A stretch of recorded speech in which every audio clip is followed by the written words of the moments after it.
वीरभद्र भगवान शिव के रौद्र और न्यायप्रिय स्वरूप से उत्पन्न हुए एक महान योद्धा हैं, जिनका जन्म अधर्म के विनाश और शिव के अपमान का प्रतिकार करने के लिए हुआ था। उनकी उत्पत्ति की कथा सीधे माता सती के आत्म बलिदान से जुड़ी हुई है। एक समय की बात है जब प्रजापति दक्ष ने एक विशाल यज्ञ का आयोजन किया, लेकिन अपने दामाद भगवान शिव को जानबूझकर उस यज्ञ में आमंत्रित नहीं किया। दक्ष को शिव का वैराग्य, भस्म धारण और औघड़ स्वरूप स्वीकार नहीं था और इसी अहंकार में उसने शिव का खुला अपमान किया। माता सती, जो दक्ष की पुत्री थी, बिना आमंत्रण के ही उस यज्ञ में पहुंची, पर वहां अपने पिता द्वारा भगवान शिव का अपमान सहन नहीं कर सकी।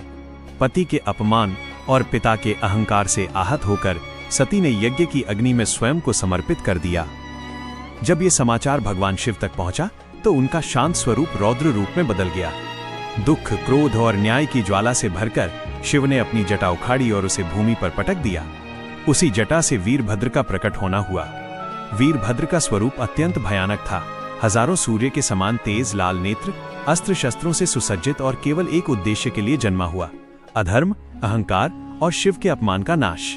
शिव ने वीरभद्र को आदेश दिया कि वो दक्ष के यज्ञ को नष्ट करे और वहां उपस्थित देवताओं को उनके अहंकार का दंड दे। वीरभद्र ने शिवगणों के साथ यज्ञ भूमि पर धावा बोल दिया। वहां देवता, ऋषि और यज्ञ की रक्षा करने वाले सभी वीरभद्र के प्रचंड पराक्रम के सामने टिक नहीं सके। इंद्र, अग्नि, यम, वरुण जैसे देवता भी पराजित हुए। यज्ञ विध्वंस हो गया और अंततः दक्ष का सिर काट दिया गया। इस प्रकार वीरभद्र ने यह सिद्ध कर दिया कि अहंकार चाहे देवताओं का ही क्यों न हो, यदि वह धर्म और सत्य के विरुद्ध है तो उसका अंत निश्चित है। बाद में देवताओं के अनुरोध और सती के प्रति करुणा के कारण भगवान शिव का क्रोध शांत हुआ।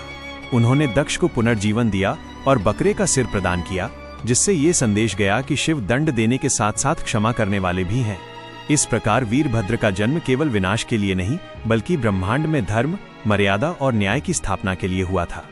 वीरभद्र शिव की उस शक्ति का प्रतीक है जो तब प्रकट होती है जब प्रेम, भक्ति और सम्मान की सीमा टूट जाती है और अधर्म अपने चरम पर पहुंच जाता है।